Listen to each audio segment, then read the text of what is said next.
Factsverse presents. This mystery remained unsolved from the Trojan War. Until now. According to ancient history, the people who survived the Trojan War 2,700 years ago founded their own city after being forced to relocate. When the city of Troy was lost, it's believed the new city was lost as well. In September of 2018, new evidence was found, and the mystery of the Trojan War was discovered. What was learned is truly amazing. This mystery remained unsolved until now. For many years, it was believed that Homer's The Iliad and the Odyssey were mostly myth. Archaeologists are now discovering that most of it really happened. For an entire millennium, scholars believed that the Trojan War was all fiction because there was no physical evidence to prove that any of it had ever happened. Now, over 3,000 years later, several of Greece's Ministry of Culture archaeologists have found answers to the puzzle. In October of 2018, archaeologists unearthed the lost city of Tenea. Finally, they have answers to what happened to those who survived the Trojan War.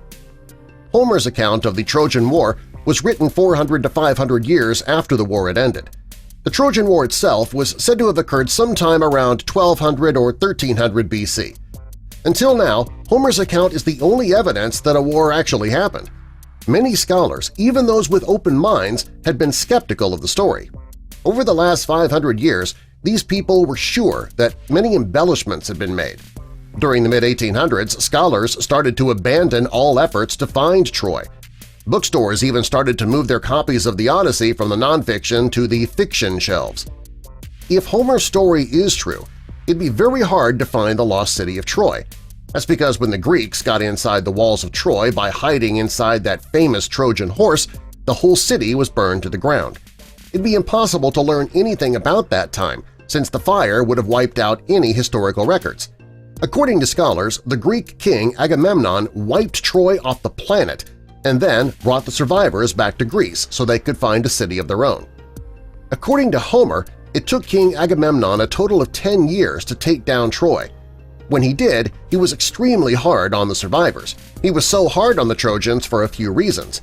He was angry about how the war was fought, he was envious of the Trojans, and he had bloodlust for those who lived there. The women who survived were sold into slavery, and he murdered most of the men. A Greek historian named Pausanias, who lived in the 2nd century BC, claimed that the survivors of the battle founded the city of Tenea. Tenea is referenced in a few Greek texts and myths, and until 1873, ancient texts were all they had. It's the same year that some of the most significant archaeological finds in history were found. The person who discovered the lost city of Troy in 1873 wasn't an archaeologist. It was actually a businessman with a hobby. His name is Heinrich Schliemann, and he was born in Germany. Later, he immigrated to the United States, where he became a U.S. citizen.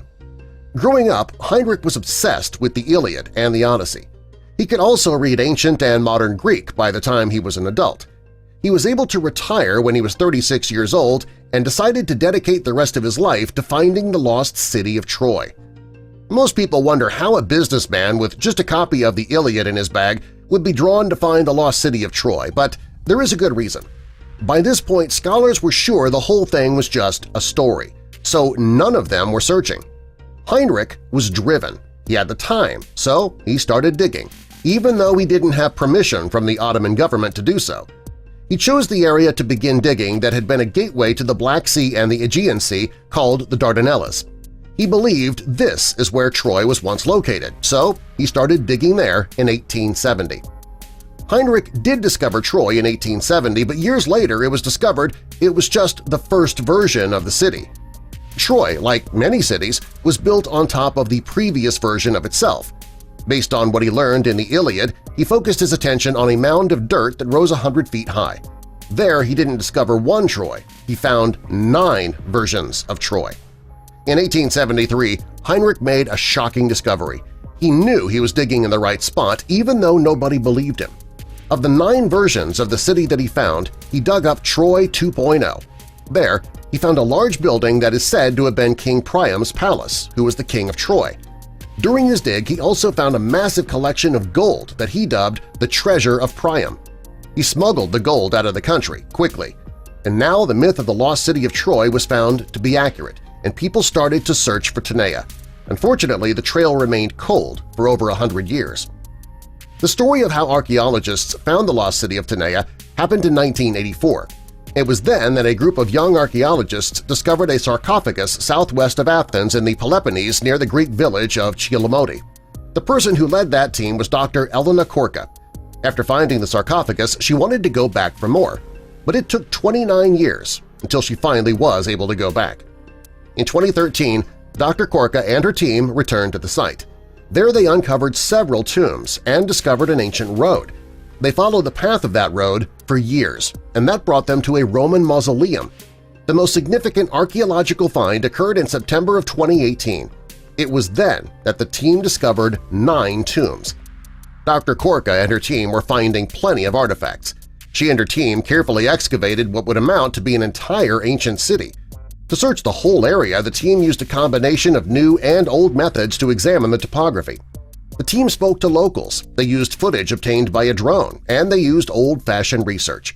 Everything they found was incredible. However, how could they prove that it was the lost city of Tenea? Dr. Korka and her team found out that the residents of this city they just uncovered were likely wealthy. They'd already found 200 coins from the Hellenistic era.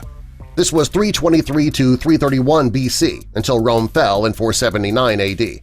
The team concluded that there was a significant economic growth in Tenea. Many of the tombs that they uncovered contained urns and gold and silver coins. They also discovered a Roman mausoleum on the outside of the city which led to 7 other Roman Hellenistic tombs. Based on what they found and their location, Dr. Korka discovered that Tenea was rich and ruled autonomously for quite a while. One of the most significant finds in the city in Tenea was a 12-foot section of clay pipe. It's believed that was used for sewage. Because the Greeks were smart enough to bring water to the city but bad about moving the bad water out, that was a pretty shocking discovery. In the city of Tenea, the team found the inside of a structure that could have been the center of town. It was a large atrium with columns that supported arches, and it wasn't long before the archaeologists discovered that Tenea was a very large city. They had only explored 733 square yards of the city, and there was a lot more yet to be discovered. The city had been described as luxurious, and the supporting mechanism was flawless. While this kind of structure was common in ancient Greece, the one that the archaeologists found in Tenea was very strong and very well made. The question that Dr. Korka and her team had to answer was, how did they know that this was the lost city of Tenea? It's important to remember that the city was built by people who were now prisoners after being forced to watch their homes burn. Romans were very strict about burying their dead outside of the city walls to keep disease from spreading. However, children were allowed to be buried within the city because of parental attachment. Dr. Korka found evidence of that during her search. As it looks, the Trojan War survivors were given a break when they moved to Tenea. What still is unknown is how they got to the city and why it disappeared from the map. Dr. Korka and her team are hoping that with further investigation, they'll find the answer to those questions as well. Are you a fan of the Iliad or the Odyssey? Which one and why? Tell us in the comments, and subscribe for more.